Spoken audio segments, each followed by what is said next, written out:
The year 1750, in a small area which would soon become known as Sudbury.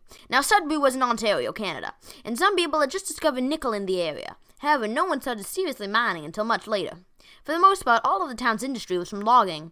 By the 1880s, the once beautiful green forest area had seen significant alteration to the landscape due to clear-cut logging, when every single tree in a certain area is entirely cut down, causing great harm to the environment. And forest fires. This damage only increased as the mining industry started to develop.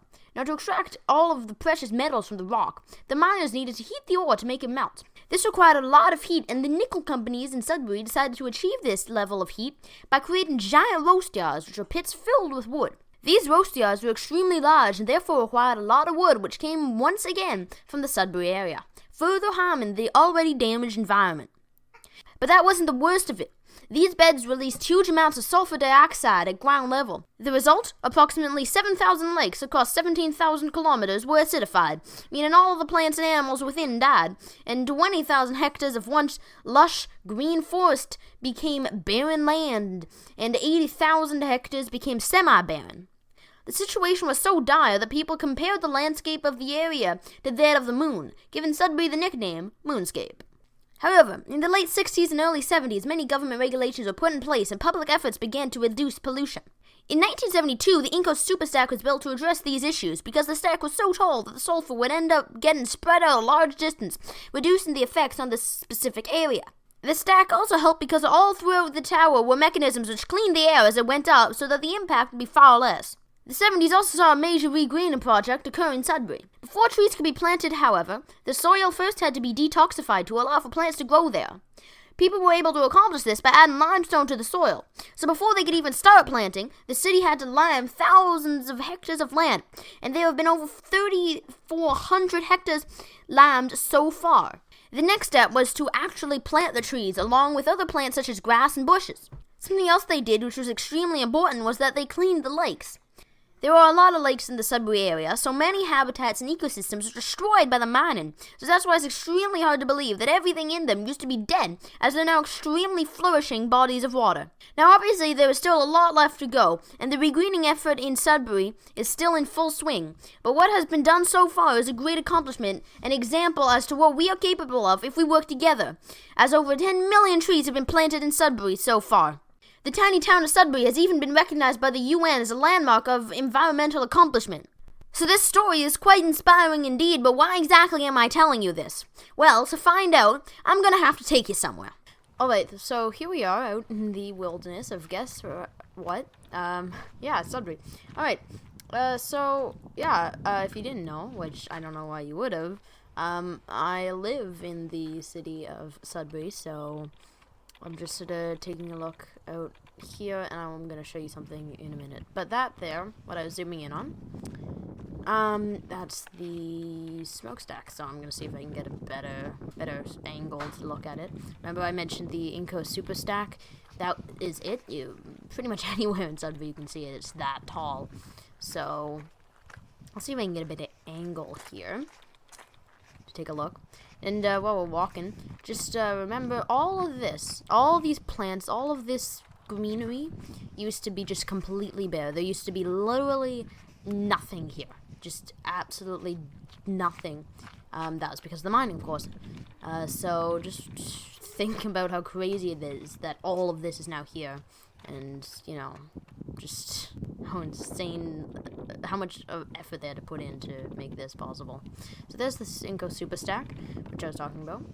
Yeah, very, very interesting. There's some water, which has a lot of things in it, as I mentioned. Regreening the lakes. There's a lake back there. So, yeah.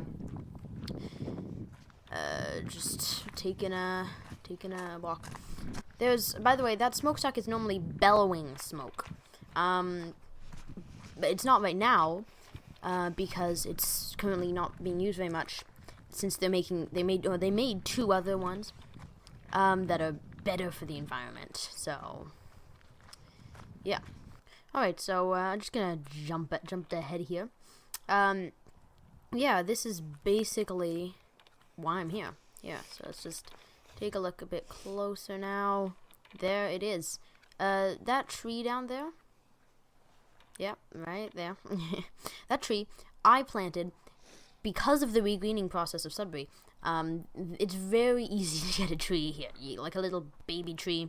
Very simple, just find one. They're giving them out for free all the time, and just plant one. So I just put it out here, and it's been going for a couple years, and it's doing pretty well.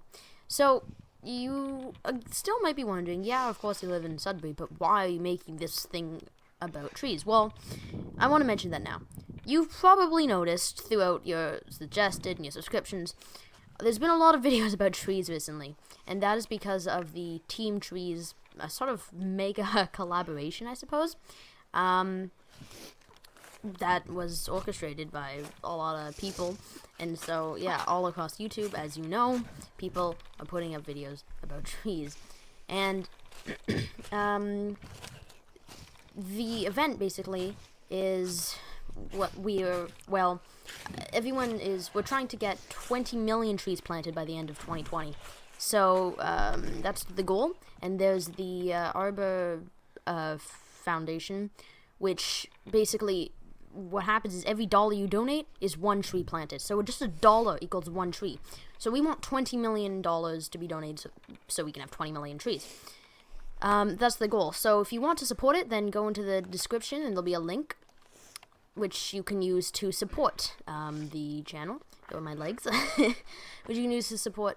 Sorry, not the channel. I don't know why I said that. Which you can use to support the foundation, the Arbor Foundation. And yeah, it's a great cause. I'm really glad to be a part of it. It's crazy. I know I have like no subscribers, but still, I just got lucky with the people I know. So yeah, just make sure you do that. And even if it's just $1 that you donate, even if you don't donate anything, just share this with somebody else or another one of the videos with somebody else, just so that somebody else might donate. That's the goal. So, yeah, that's basically it for this video. Thank you for watching. It's been a lot of fun to make. If you enjoyed what you saw here, then you can subscribe to the channel. And, yeah, as always, if you want to see another video, then you can do that. There'll be some videos popping on the screen right now, probably. And, yeah, thanks for watching. Leave a like if you enjoyed it. And I will see you in the next one. Have a good day, and goodbye.